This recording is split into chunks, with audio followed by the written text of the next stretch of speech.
Halo teman-teman, balik lagi sama gua di video gua. Wow. Oke, jadi di video kali ini gua bakal sedikit ngejelasin perbedaan model bass bridge Ibanez yang saat ini gua pakai. Jadi kemarin itu ada yang coba nanya, "Bang, apa sih perbedaannya bass bridge monorail 4 sama monorail 5?" Karena sebenarnya secara konsep itu sama aja, sama-sama monorail, tapi memang secara desain dua model ini itu berbeda, dan masing-masing desain itu punya eh, kelebihan sama kekurangannya masing-masing. Oke. Nah, untuk bass yang gua gunakan saat ini itu Ibanez SR1605 Premium, yang memang secara standar mereka itu di tahun 2012-2013, karena sekarang udah discontinued, mereka itu menggunakan bass bridge monorail 4. Jadi monorail 4 itu waktu itu sangat terkenal di seri-serinya SR Premium. Ada yang warnanya gold, ada yang warnanya hitam kalau nggak salah ya. Nah, jadi gue mau coba jelasin teman-teman nih. Ya, oke teman-teman. Jadi ini dia bass gue pakai Ibanez SR1605 yang teman-teman biasa lihat setiap kali gue melakukan bass cover di YouTube atau review. Jadi kalau diperhatiin, untuk yang standarnya bass ini tuh menggunakan bridge monorail 4 yang desainnya tuh kayak gini nih. Tuh. Jadi si monorail 4 ini, dia ini menurut gua adalah bridge yang paling unik. Kenapa? Karena dia konfigurasinya tidak menggunakan spring. Jadi nggak ada pernya nih teman-teman. Dari baut langsung itu ke saddle.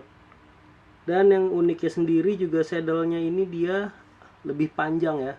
MR4 tuh saddle panjang dari sini terus sampai sini tuh.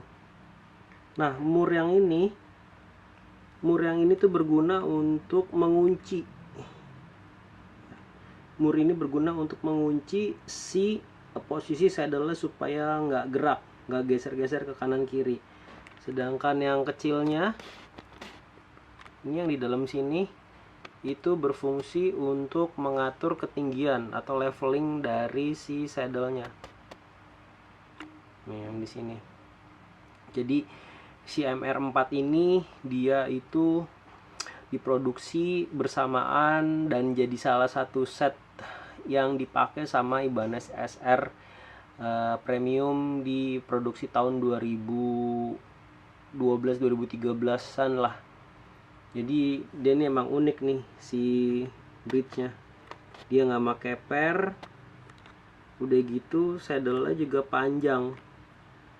Nah,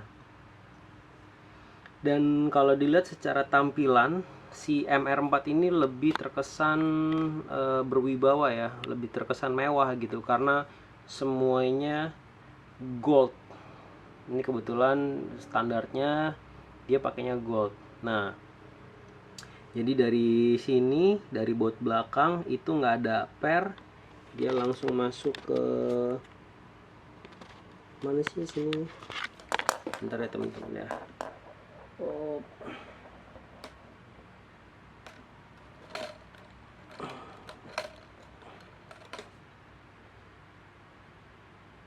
Kita coba copot senarnya.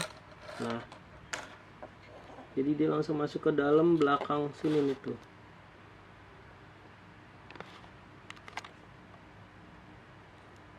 Langsung masuk ke baut sini tanpa menggunakan per.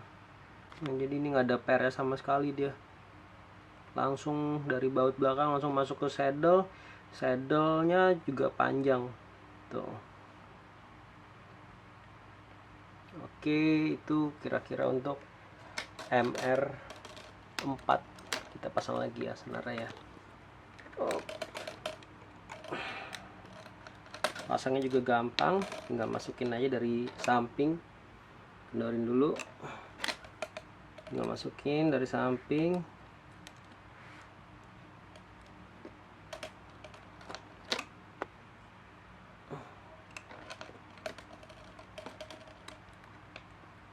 Dan posisinya juga harus berdiri.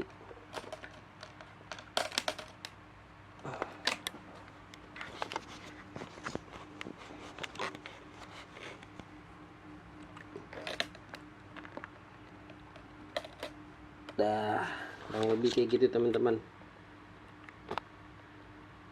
Itu untuk model MR4. Nah, sekarang kita pindah ke yang MR5. Nah, MR5 ini kalau dibilang dia yang paling terbaru dari monorail. Hanya saja dia itu bedanya sama MR4. Di sini buat screw-nya itu kelihatan. Jadi dari belakang itu kelihatan sampai ke saddle. Terus juga di antara screw sama saddle ini ada per, teman-teman ya. Kalau yang MR4 ini dia nggak pakai per, kalau ini dia pakai per. Terus juga secara pijakan ini dia ada kanan kiri bautnya. Jadi yang megangin supaya saddle-nya tuh nggak gerak-gerak adalah si screw ini. Dan untuk leveling ketinggiannya itu sama baut-baut yang kecil ini nih.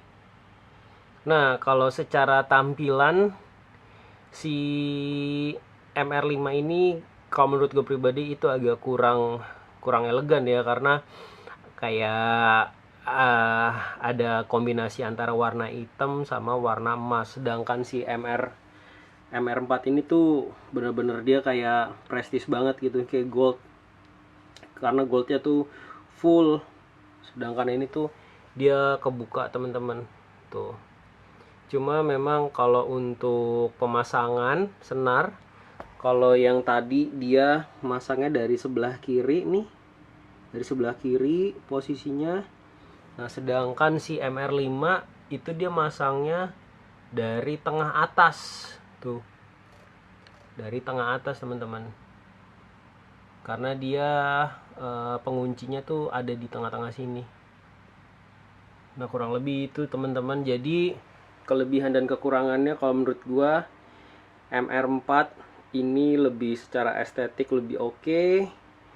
Tapi memang dia sendiri masih bukan konvensional ya. Dia tidak menggunakan per. Terus juga saddle-nya lebih panjang. Kalau si MR5 ini dia saddle-nya lebih kecil nih, cuma segini. Terus dia menggunakan per. Jadi teman-teman kalau ngebersihin atau copot harus hati-hati, jangan sampai hilang pernya, oke? Dan secara estetik MR5 ini agak kurang elegan kalau menurut gua, masih elegan yang MR4. Jadi kurang lebih kira-kira itu teman-teman perbedaan bridge monorail 4 Ibanez sama monorail 5 Ibanez SR Premium. Jadi kalau teman-teman nanya, "Bang, kira-kira bagusan mana sih, Bang? Bridge-nya MR4 apa MR5?" Ya itu balik lagi ke kebutuhan teman-teman sama juga ke budget. Oh ya, untuk monorail sendiri ini warnanya kalau nggak salah ada juga selain warna emas, warna hitam. Jadi ya ada variasinya, mungkin juga nanti bisa disesuaikan sama bassnya teman-teman warnanya gitu. Ya kurang lebih itu penjelasan dari gua seputar bridge monorail. Oh ya, satu lagi teman-teman, kalau misalkan mau memasang bridge monorail itu juga dari gua saran hati-hati ketika membuat dudukannya ya, karena ini kan perlu ngebobok body ibaratnya tuh. Jadi pastiin benar ukurannya udah presisi, karena kalau sampai salah bakalan nyesek banget ini teman-teman monorailnya. Jadi bisa ngebuat bodinya sendiri jadi rusak. Makanya ukurannya harus bener-bener pas dudukannya, jadi dilihatnya juga enak tuh. Jadi kalau udah pas tinggal pasang aja teman-teman. Ya paling itu penjelasan dari gua terkait dengan bass bridge Ibanez MR4 monorail, MR5 monorail. Jadi kalau emang teman-teman udah niatan mau masang monorail, di bodinya itu harus bener-bener diukur supaya presisi nih. Karena dia kalau sampai salah perhitungan, sayang banget, bodinya bakalan jadi nggak bagus nih, jadi korban. Nah itu dia sebabnya bridge MR ini itu ada kelebihan ada kekurangannya ya dibandingin yang bridge biasa. Kemudian juga kalau temen-temen perhatiin, untuk saat ini MR4 ini udah agak susah dapetinnya karena emang secara desainnya Ibanez itu udah discontinued. Dan sekarang MR5 ini lebih banyak di pasaran. Kalaupun dapat MR4 itu biasanya spare part yang copotan temen-temen. Cuma kan jarang ya, biasanya karena yang udah punya bass ini sayang lah kalau mau dijual copotan kayak gitu. Jadi ya kurang lebih kayak gitu teman-teman penjelasan untuk perbedaan MR4 dan MR5.